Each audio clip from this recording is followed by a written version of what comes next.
In 1397, a wool merchant's son opened a small bank in Florence with almost no starting capital. Within 3 generations, his family would control the finances of the Pope, bankroll the Renaissance, and produce 4 popes and 2 queens of France, without ever holding a formal title of nobility.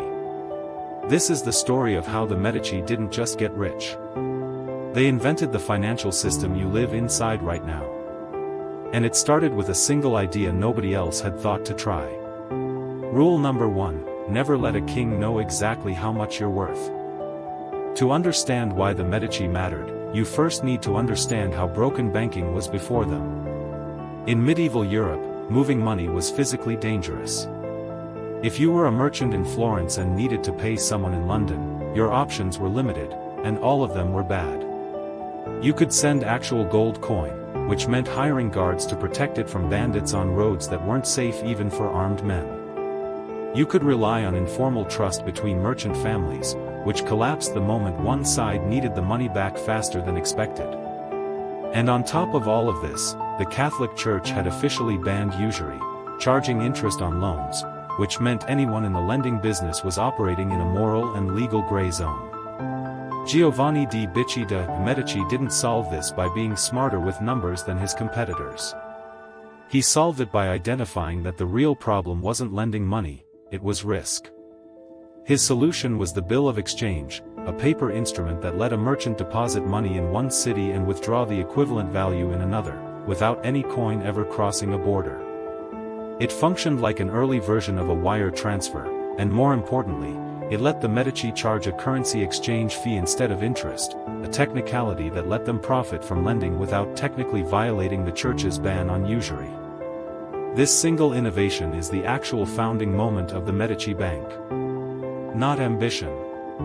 Not luck. A structural solution to a risk problem nobody else had bothered to solve properly. But there was one client that could make or destroy the entire bank with a single decision, and Giovanni took him on anyway.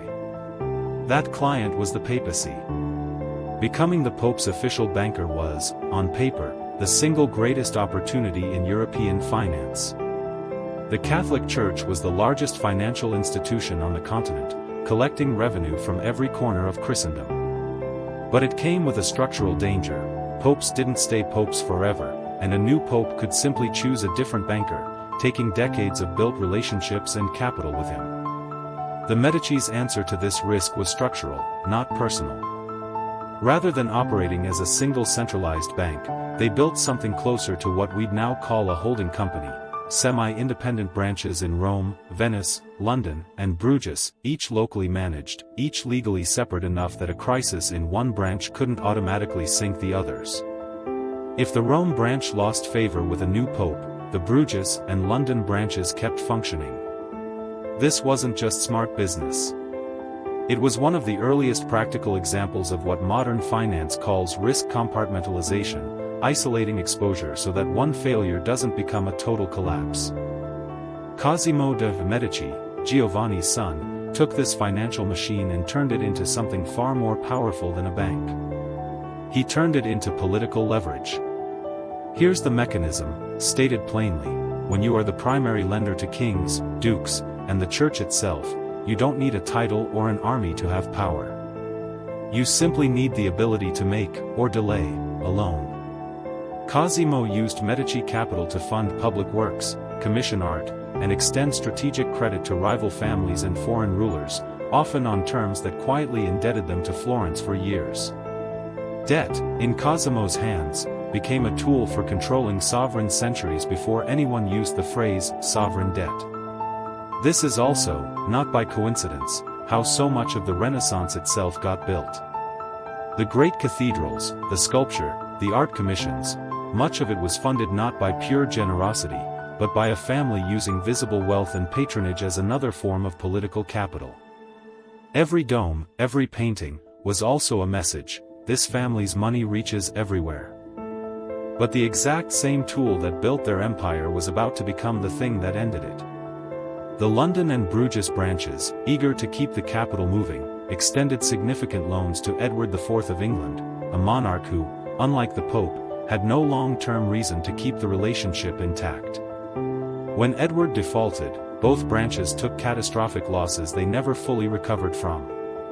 Strip away the century, and this failure pattern should sound familiar: concentrated exposure to a single large, unreliable borrower, extended because the potential upside looked too good to pass up. It's the same structural mistake behind savings and loan failures in the 1980s, and behind the mortgage concentration that helped trigger 2008. The Medici didn't invent banking collapse. But they are one of history's clearest early examples of exactly how it happens. Double-entry bookkeeping. Holding company risk structures. Lending decisions based on measured exposure rather than blind trust.